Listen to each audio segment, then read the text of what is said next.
1,000 better 1,000 stories. better 1,000 better stories. 1,000 better stories. You're listening to 1,000 Better Stories, the Scottish Communities Climate Action Network's podcast sharing stories of community-led climate action in Scotland to help us all imagine the better and fairer future and transform what we think is possible. Welcome to our Everyday Changemakers series. We blethers with everyday people taking climate action in their communities. Hi, it's Kaska, your story weaver. Today I talk to Harold from Fruibowls Community Garden, which is run entirely by volunteers. This is the second last interview in the series showcasing everyday changemakers involved in Dundee Community Garden Network's Open Day in June. After my lunchtime chat with Giselle at the beautifully diverse Victoria Community Gardens, I got on my bike to head north, across the Victoria Park, towards the path sneaking in between the twin wooded peaks of Balgai Hill and Balgai Cemetery. The shade was a welcome relief after the sizzle of the Victoria's open space, but I found myself struggling to pedal on. By the time I reached Fruibowls, tucked away at the edge of the Lochie Park on the other side of the hills, I discovered a slow puncture in my tyre, which explained my slow progress beyond my lack of fitness. Another warm welcome and an offer of cake and a cuppa distracted me from the worry about travelling all the way back home with a flat. By the time I arrived, the garden was winding down from the midday rush, with volunteers chatting to visitors and getting on with a bit of harvesting and gardening. A few families were still enjoying a pop-up loose parts play area set up by the Scrap Antics team on the lawn at the far end of the garden. I felt a vague touch of déjà vu, as the layout of the space looked eerily similar to Victoria Gardens, perfectly flat, surrounded by tall evergreen hedges and equipped with a handy pavilion. Harold, one of the lead volunteers here, assured me I was not imagining things. My name is Harold. I'm part of Fruibowls Community Garden. I'm a volunteer here. We're all volunteers within Fruibowls, which generally is individual beds for individual people, but also communal areas. So the general idea is just to plant things, ensure they grow, keep it tidy. Can you tell me a bit more about where this community garden is and describe your favourite spot in it? Fruibowls Community Garden's an old bowling green on Ancrum Road, just next to Lochie Park, across the road from Ancrum Road Primary School. Was two bowling greens, one converted into a pond area, one still same as a bowling green but with raised beds in it.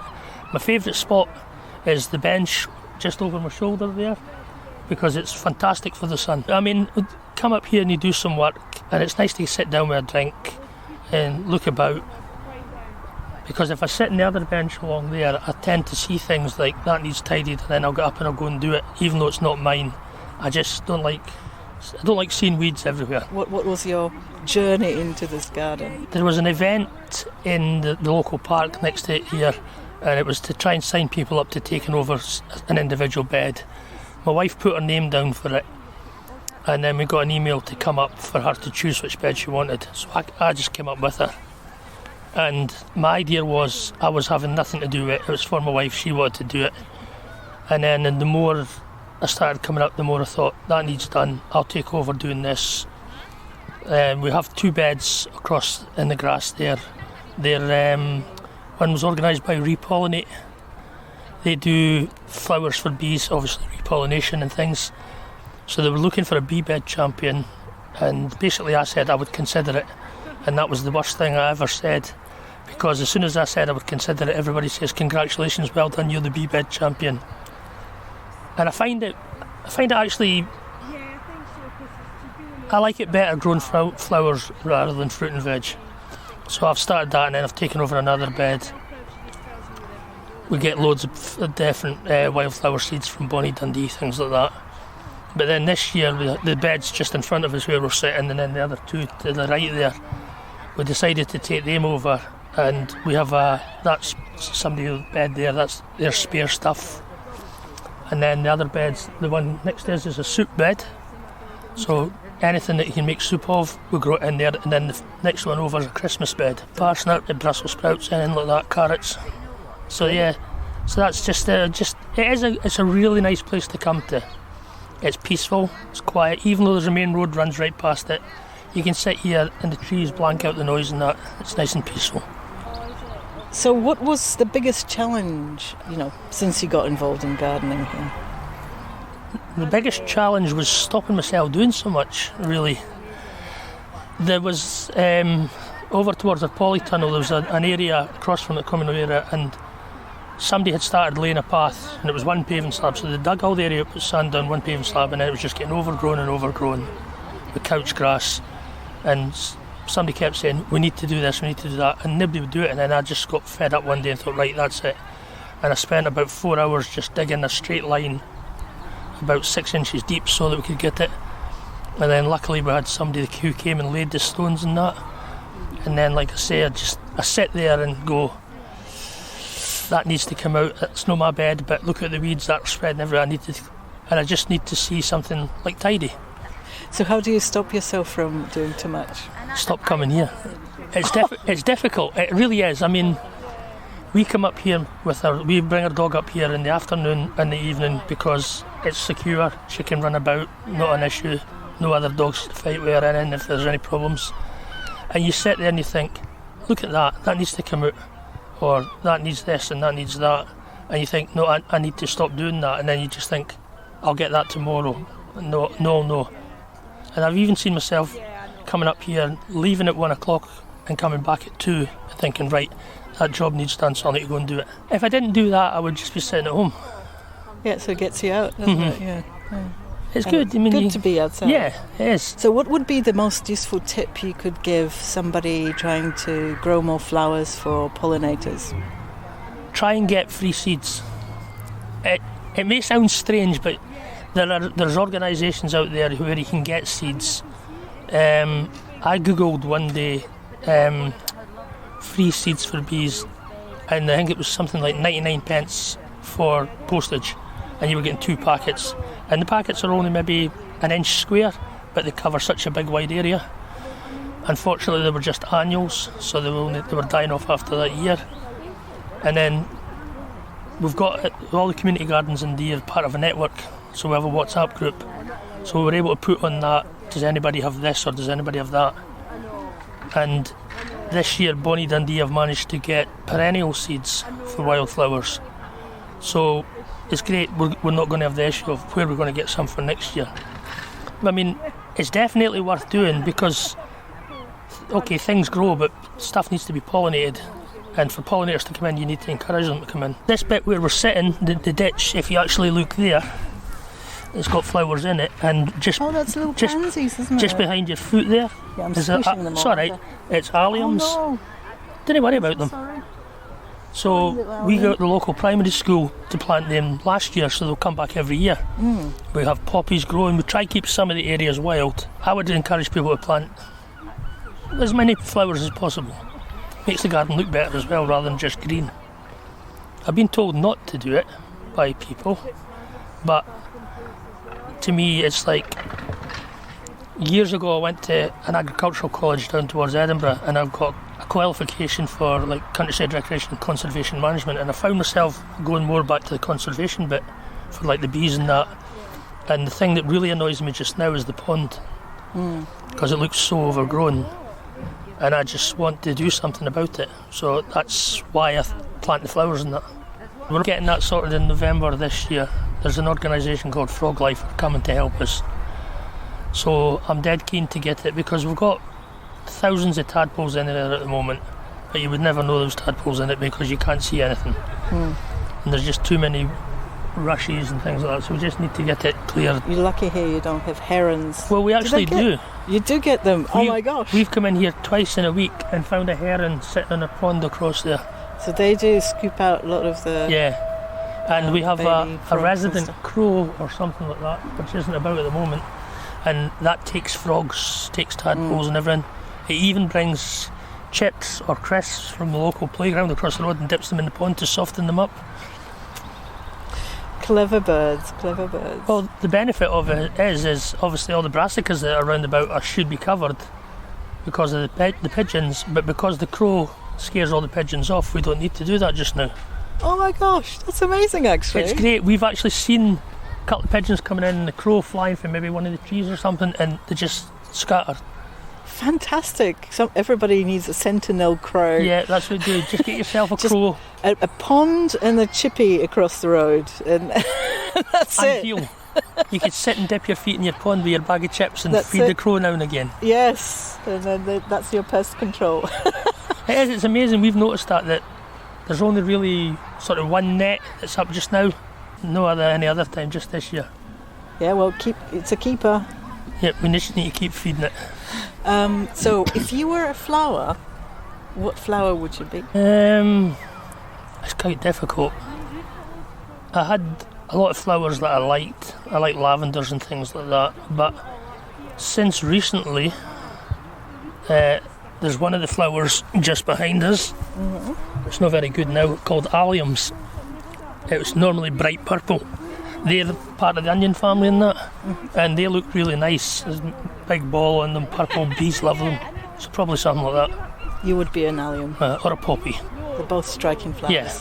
You like to stand out. Yeah, I do. I mean, why shouldn't I? Exactly.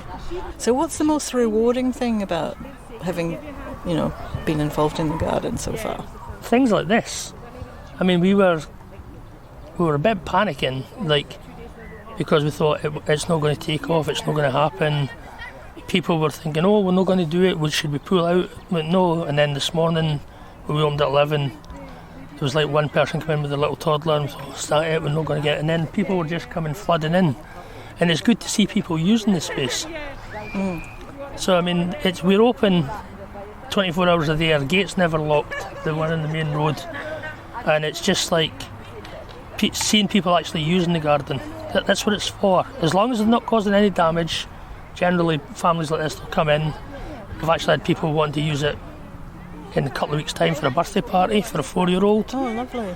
It's good. We just need to get the place used rather than just sitting there and festering away. It's great. It's a great space, and it's very alive today. And, yeah. And it's nice to have a playground just there. Yeah. So. I mean, normally that gate across there isn't open. Mm-hmm. But because we've got the event on the day, we're just keeping it open and that, and people can go back and forward. Yeah. The last question I've got for you is sort of trying to imagine the future in 10 years' time. And it's maybe imagining this space or other spaces that you care about, and trying to imagine the best future for them. And I'd like you to then share one memory from that. If it was up to me, I would like to see these raised beds in front of us carried on that way to cover that area there. Encouraging more people in, more events like this, people using the garden, get some more scented flowers in as well. And we have a lot of wildlife about here. We have foxes coming here, we have buzzards that fly over. Just to see the space being used. It needs to be used. It's a good space, there's a big area, and we've actually had people come in here who live in Lochee and don't even know this place exists. So I suppose to see people using it, to be able to sit there and think, people are coming here, we've had people here today saying this is lovely and that, and it's nice when people say things like that, just so that you're bringing some enjoyment to people. People are getting to know there's a space they can use safely. Something like that in the future, would be good. Well, thank you so much for talking to me. That was really great. Thank you. Enjoyable. Yeah. It turns out that Victoria and Fruibowls are not the only Dundee bowling greens given a second life as community gardens, to keep them in community use, help boost urban biodiversity and local food resilience. Fairgrowing Green is yet another kid on the block, created as one of the unexpected gardens with support of Scotland-wide Dandelion project last year. There's a great little video about the creative approach to getting Fairgrowing Green off the ground in the episode notes for you. And apparently none of this would have been possible without the out-of-the-box thinking and support from the Dundee Council's Green Spaces team. It was time to move on to my final stop, a wee forest at Lochee. This one was a bit of a mystery. It did not sound like your typical community garden and was tricky to pinpoint on the map. Thankfully, Fruibowls gardeners had some great tips on how to find it, and I set off on foot, pushing my deflated steed along. Tune in next Monday to learn more about the wee forests of Dundee in our final Dundee Community Garden Changemakers interview. But before you go away, we would love to hear from you. To celebrate the outgoing year and all of our achievements, we want to include messages from our members in the upcoming 1000 Better Stories episodes.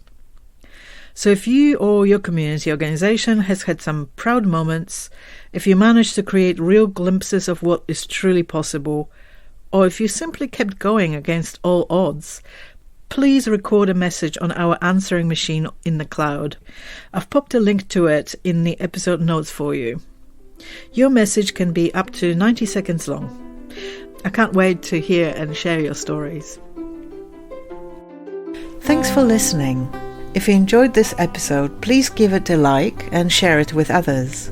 It'll really help us reach a wider audience. If something exciting is happening in your own community, be sure to let us know so that we can help you tell your own story. You can drop our story weavers a line at stories@scan.scot. It's scan, SCCAN, .scot, SCOT. We also offer training and mini-grant support to community storytellers. To keep up to date with our offerings and everything Scan, check out our website at scan.scot or find us on Twitter, Facebook or Instagram, or simply sign up to the newsletter.